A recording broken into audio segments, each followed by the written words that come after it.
ભરૂચની તો ભરૂચ જિલ્લા સાથે ગુજરાતના 43 જિલ્લાઓમાં સ્થાનિક સ્વરાજ્યની ચૂંટણીઓમાં 10,500 કરતાં વધુ ટિકિટોની ફાળવણી માટે આજે દાવેદારીની સેન્સ પ્રક્રિયા હાથ ધરાઈ હતી।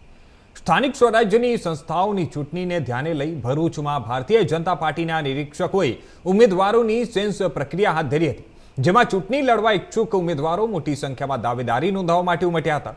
સ્થાનિક ચૂંટણીઓના પડઘમ વાગી રહ્યા છે અને ત્યારે વિવિધ રાજકીય પક્ષો દ્વારા તાલુકા પંચાયત, જિલ્લા પંચાયત અને નગરપાલિકાની ચૂંટણીઓમાં ઉમેદવારી કરવા માટે ઈચ્છુક જે ઉમેદવારો છે તેમના માટે સેન્સ પ્રક્રિયા હાથ ધરવામાં આવી છે। અને ત્યારે હવે આજરોજ ભરૂચ જિલ્લા ભાજપ દ્વારા 2 સ્થળોએ ઉમેદવારીની સેન્સ પ્રક્રિયા હાથ ધરવામાં આવી હતી।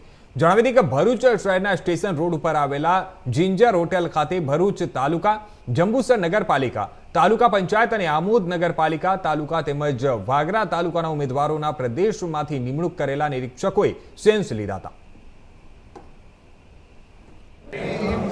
આજે ભારતીય જનતા પાર્ટીના પ્રદેશના મોવડી મંડળ દ્વારા નક્કી થયા મુજબ સમગ્ર ગુજરાતના 43 જિલ્લાઓની અંદર નિરીક્ષકો પહોંચીને ઓબ્ઝર્વેશનનું કામ કરશે। જે ટિકિટ વાંચુઓ છે, લગભગ 10,500 કરતાં વધારે ટિકિટો જેમને આપવાની છે કાર્યકર્તાઓને, એ બધા કાર્યકર્તાઓ પોતાનું ફોર્મ ભરીને નિરીક્ષકો સમક્ષ માંગણી મૂકશે।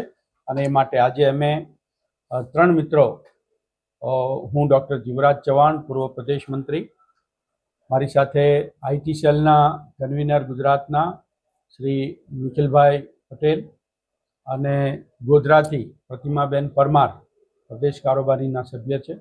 અમે ત્રણેય આજે અહીંયા આવ્યા છીએ। 4 તાલુકા પંચાયત, 3 નગરપાલિકા અને જિલ્લા પંચાયતની 16 જેટલી બેઠક ઉપર જે ટિકિટ વાંચુઓ છે, જેમણે ટિકિટ માંગી છે, એમને સાંભળવામાં આવશે। બધા જ કાર્યકર્તાઓના બાયોડેટા લઈ એમના ફોર્મ સ્વીકારીને જે યોગ્ય હશે ચર્ચા કરી, સંકલન કરી પ્રદેશની પાર્લામેન્ટરી બોર્ડ સમક્ષ લઈ જઈશું અને પછી પ્રદેશની પાર્લામેન્ટરી બોર્ડ નક્કી કરશે।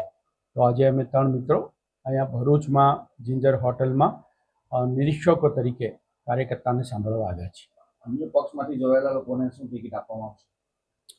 એ પાર્લામેન્ટરી બોર્ડનો વિષય છે, એ અમારો વિષય નથી। અમારે તો જેણે ટિકિટ માંગી છે એના ક્રાઇટેરિયા મુજબ એના મેરિટ વગેરે એની માહિતી લઈને પ્રદેશમાં આપવાની છે। અન્ય પક્ષમાંથી આવેલો હશે કે બીજો કોઈ પણ કાર્યકર્તા, નવો હશે, જૂનો હશે, એ બધાને આપવાની જે જવાબદારી અને એનો અધિકાર પ્રદેશની પાર્લામેન્ટરી બોર્ડનો છે। પસંદગીનો ક્રાઇટેરિયા શું હશે? પસંદગીનો ક્રાઇટેરિયા કાર્યકર્તા હોય જે પાર્ટીની ફિલોસોફીને સમજતો હોય, પાર્ટીના જે નીતિ નિયમો છે એને એ લાગુ કરીને ચાલતો હોય, પાર્ટીએ જે પંચનિષ્ઠા પ્રમાણે જે નિયમો બનાવ્યા છે એને સમજતો હોય અને કેટલાક વર્ષોથી એ કાર્યકર્તા હોય, એ પ્રકારનું છે। બાકી જે માંગે છે કાર્યકર્તા, કેટલાક એવા પણ હશે જે નવા હશે અને કેટલાક એવા હશે ખૂબ સિનિયર હશે। બધા જના જે માંગણી છે એ પ્રમાણના માહિતી ફોર્મ લઈને અમારે જવાનું છે। ક્રાઇટેરિયા નક્કી કરીને ટિકિટ આપવાનો અધિકાર પ્રદેશની પાર્લામેન્ટરી બોર્ડને છે, એટલે અમે નક્કી કરવા, નિર્ધારણ કરવાવાળા નથી। અમે તો કાર્યકર્તા ટિકિટ માંગશે તો એની માહિતી લઈ લઈશું, એને સાંભળીશું, એના જે કંઈ વિષય હશે એની માહિતી છે લઈ લેવાના છે। તો હવે સમાચારોમાં તરફ આપણે આગળ વાત કરીએ સુરત।